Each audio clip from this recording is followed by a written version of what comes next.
Please subscribe. It helps a lot. Ambrose Hill moved through the streets of Nantes with quiet purpose. The sun was bright but soft, resting on his face without warmth. His black clothes drew faint looks from people who passed, though none lingered long. His eyes carried a calm that unsettled anyone who met them. He walked because it gave him something to do, something that felt close to living. The air carried the scent of roasted coffee and fresh bread, but beneath it he sensed something else, a heartbeat, unsteady, near. Someone followed him. He turned down a narrow street where the walls leaned close and the sounds of the city faded. The rhythm behind him changed, slower now, trying to hide. Ambrose stopped beside a wall covered in ivy and waited. He listened. The footsteps hesitated, then moved again. When the boy appeared, Ambrose saw the mistake at once. Too young, too nervous. A wooden stake in his hand, carved without skill. Grey sweatpants, white shirt, chest rising fast. His skin carried fear and confusion. Ambrose spoke first. "You can stop pretending you know what you're doing." The boy froze. His voice came quiet but sharp. "You're Ambrose Hill." Ambrose studied him. The accent was British. He couldn't have been older than 19. "You came far for this. I came for you." The boy lifted the stake higher, though his arm shook. Ambrose stepped closer. "Then finish it." The boy's grip faltered. His eyes darted away, landing on the ground between them. "My name is Jackson," he said. Ambrose tilted his head, a faint smile curving. "So you prefer to speak before you kill?" Jackson swallowed. "You killed people." Ambrose nodded once. "You think you can save the world with that stick?" Jackson's silence told him enough. He wasn't trained. He wasn't ready. Ambrose turned and walked away, leaving the boy in the shadow of the alley. Yet something stayed behind with Jackson's heartbeat. Curiosity. It pulsed faintly, the kind that could grow into danger. Ambrose smiled to himself. The hunt had changed. Ambrose followed Jackson through the city the next day. The boy thought he moved unseen, though every glance, every uneven step, gave him away. Ambrose watched from rooftops and alleys, learning his rhythm. He saw the way Jackson hesitated before crossing streets, the way he pressed his hand against his pocket to feel the stake inside, as if it gave him courage. By evening, Ambrose approached him near the river, where the Loire reflected the fading light. Fog drifted close to the water, thick enough to soften every sound. Jackson sat alone on a stone bench, watching the current move. "You're still alive," Ambrose said, sitting beside him. Jackson tensed, but didn't run. "You knew I'd follow." Ambrose nodded. "Curiosity can be fatal." Jackson's voice carried strain. "I know what you are." Ambrose turned his gaze to the river. "A name doesn't make a truth." Jackson looked at him then, his eyes tired. "My brother disappeared near Marseille 2 months ago. People spoke of a man who looked like you. Pale. Dark hair. No reflection." Ambrose stayed quiet for a moment. "You think I killed him? I think you drink people." Ambrose smiled without joy. "Many do worse for less hunger." Jackson's jaw tightened. "You make excuses for it." "No," Ambrose said softly. "I survive it." Silence grew between them. The river moved slow, carrying the weight of words neither wanted to finish. Ambrose sensed something beneath Jackson's anger, something wounded and human. He could have vanished into the mist and never seen him again, but he didn't. "If you want to find your brother, you'll need help," he said. Jackson shook his head. "I don't take help from monsters." Ambrose stood, his voice calm. "You might find fewer of us than you think." As he walked away, Jackson called after him, voice breaking. "Why haven't you killed me yet?" Ambrose stopped without turning. "Maybe I wanted to see if you lived through the night." He left the boy by the river, though the sound of his heartbeat stayed in Ambrose's mind, long after the fog swallowed them both. Ambrose saw Jackson again 2 days later near the old market. The boy trailed him as before, less cautious now, more drawn than driven. Ambrose pretended not to notice, though every sense fixed on him. He began leading him through crowded streets, slowing when Jackson slowed, pausing when Jackson lingered.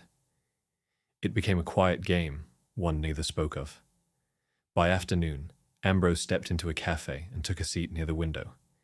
He knew Jackson would follow, and he did. The boy's eyes darted across the room before settling on him. Ambrose motioned toward the chair across from his own. "Sit," he said. Jackson hesitated, then obeyed.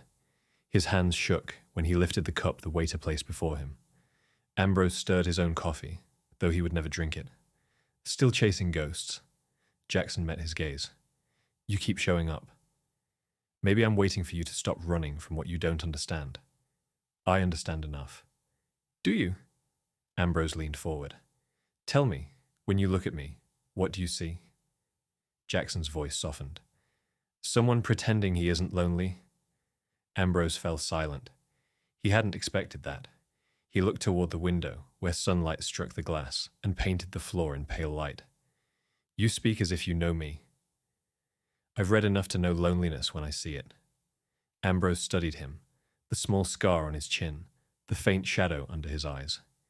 He saw sincerity there, raw and unguarded.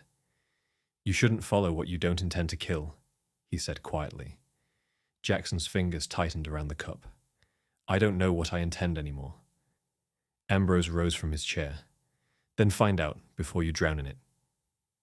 Outside, the sky had dimmed, and the wind shifted cold. Ambrose walked toward the edge of the city, certain Jackson would trail behind. He did, step for step, until they reached the forest path leading toward the old chapel. Ambrose stopped. "If you follow me here, you leave the world behind." Jackson's reply came low. "Then I've already left it." Ambrose turned, eyes dark with something new. "So be it."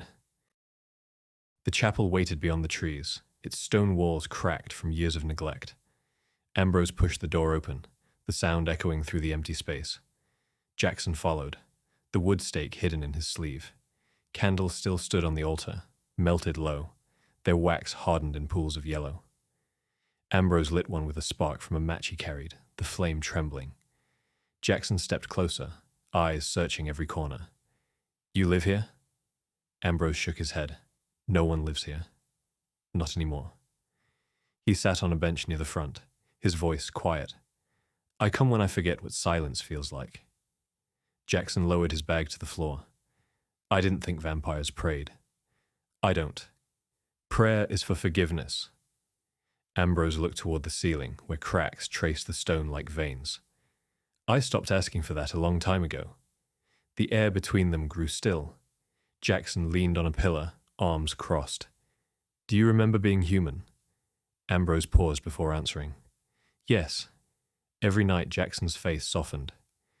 "Then you can't be all monster." Ambrose turned his eyes on him. "You think goodness comes from memory?" "I think it comes from choice."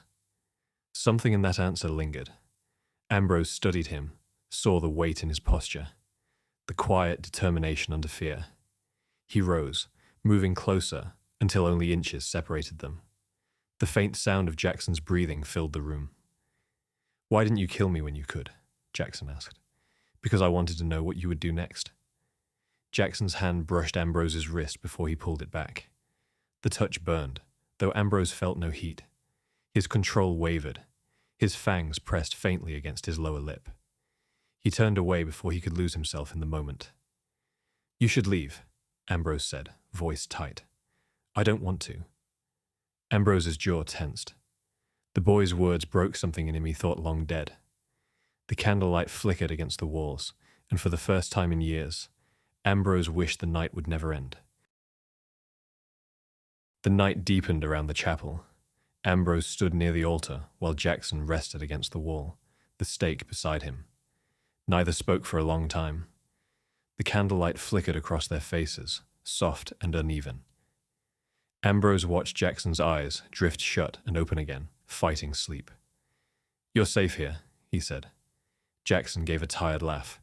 "You promise that?" "I keep my word when it matters." Jackson lay back on the cold floor, arms folded across his chest. "Then why do you look afraid?" Ambrose didn't answer. He could feel the edge of dawn far off, faint but certain. "Because I remember what comes after trust." Jackson's voice softened. And what's that? Loss. Silence followed. The candle burned lower. Jackson's breathing steadied, slower now. Ambrose sat beside him and watched until the boy's eyes closed completely. His body went still, fragile and quiet. Ambrose reached out, brushing a strand of hair from Jackson's face. He stayed like that for a moment, feeling a pulse beneath the skin, slow and alive. It filled him with something near sorrow. When Jackson stirred awake, he looked confused, almost guilty. His hand moved to the bag beside him, fingers trembling. Ambrose saw the wooden point before it moved. His eyes met Jackson's. "Don't," Ambrose whispered. Jackson's voice broke. "I can't stop it." The stake pierced Ambrose's chest. Pain rushed through him, sharp and cold. Jackson froze, face pale, eyes wide. "I didn't mean to," he said, shaking. "It's what I am." Ambrose fell to his knees, one hand pressed over the wound. The blood darkened his shirt. He looked at Jackson and smiled faintly. "You're a terrible assassin." Jackson knelt beside him, tears spilling. "I didn't want to hurt you." Ambrose reached out, touching Jackson's face. "You already did." He gripped the wood and pulled it free. The sound was quiet but final. The wound began to close. He breathed in slow. "You watch too many movies." Jackson stared, frozen in place, as Ambrose's eyes opened again, calm and endless. Jackson stayed on his knees, shaking. The stake lay beside him, wet with blood. Ambrose stood, slow and steady, his breath calm again. The chapel felt heavier now, filled with something neither could name. Jackson wiped his face, eyes wide. "You should have killed me." Ambrose looked down at him. "If I wanted you dead, you would be." "Then why didn't you?" Ambrose walked toward the doorway, stopping where the light from morning crept in. "Because you're still learning who you are." "I won't take that from you." Jackson rose, unsteady on his feet. "You're not angry?" "I've been angry for 2 centuries. It never changed anything." Ambrose turned his face toward the sun, though its warmth meant nothing. "Maybe it's time I tried something else." Jackson took a step closer. "What do I do now?" Ambrose faced him. "Live long enough to make your own choices, not the ones someone gave you." The boy's voice cracked. "And you?" "I keep walking." Jackson looked down, then at him again. "I could walk with you." Ambrose studied him for a long moment. "You would leave everything you know for a stranger?" "I already did." The silence between them grew tender. Ambrose saw the truth in Jackson's eyes, a fragile kind of hope he hadn't seen in years. It stirred something buried deep inside him.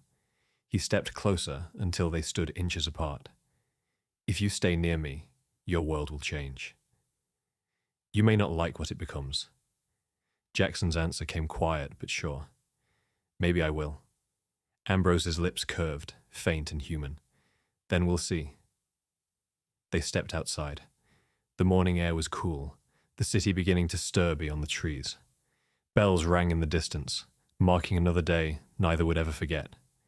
Ambrose walked beside him without speaking. He no longer felt alone. Jackson's heartbeat filled the silence, steady and alive, echoing in a place Ambrose once believed was gone.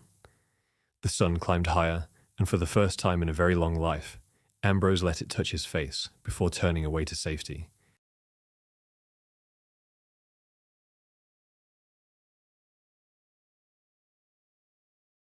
Please make sure you are subscribed and be one of the strange.